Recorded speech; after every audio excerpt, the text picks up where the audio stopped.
Hi everyone, this is Fears and Phobias, and in this interview we're continuing with the practical application process structure that you will also find when we're going to be taking on specific fears and specific phobias. So remember, these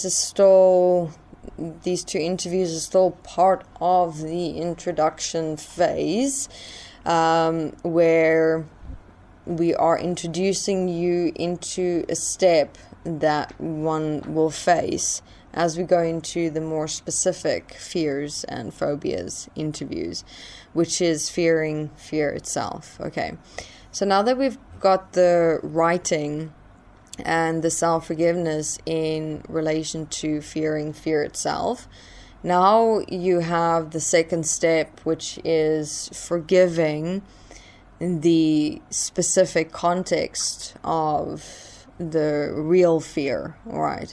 So where we now had the fear and the plus fear, which is fearing the fear energy, and now we're in the third word, where it was like a scenario or situation that represents a fear.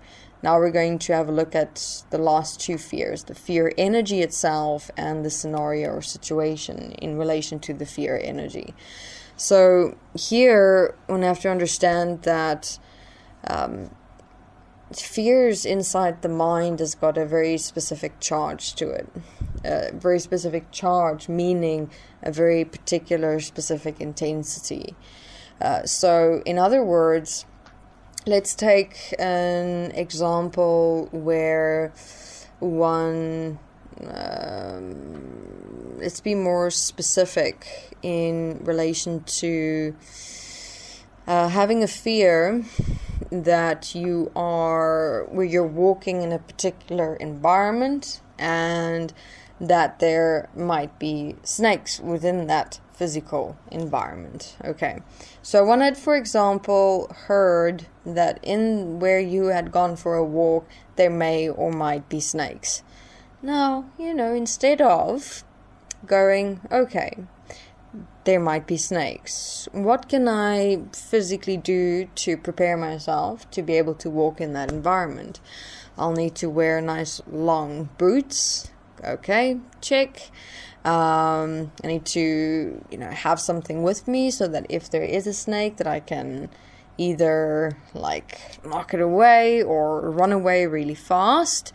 Is there someone in the environment that can assist and support with removing a snake from a particular area or location so that the place remains safe for humans? Do I have a phone with me so that if the snake does bite that I can phone immediately to get to an emergency service as fast as possible? It's physical reality, common sense preparation. Now, did you hear any fear in my voice? No. But we don't do that. What we first do is snake. You see a snake inside your mind and then immediately just fear. And from there you start creating the imagination. So now what starts happening is you've got that platform. You've got a platform within your mind where fears are projected on and created from.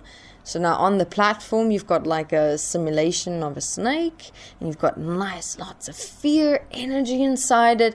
And now you start creating. Now you start imagining you in relation to a snake, and the snake starts coming at you unexpectedly, and it bites you, and there you let your imagination run away with you, and all of it is happening with and as a fear energy, instead of, as I've explained previously, in the practical process of realistically taking on the situation. You would just need to be more aware of your environment, of where you walk, not only looking right in front of you, but using your eyes and checking the environment, becoming more aware of sounds and things like that.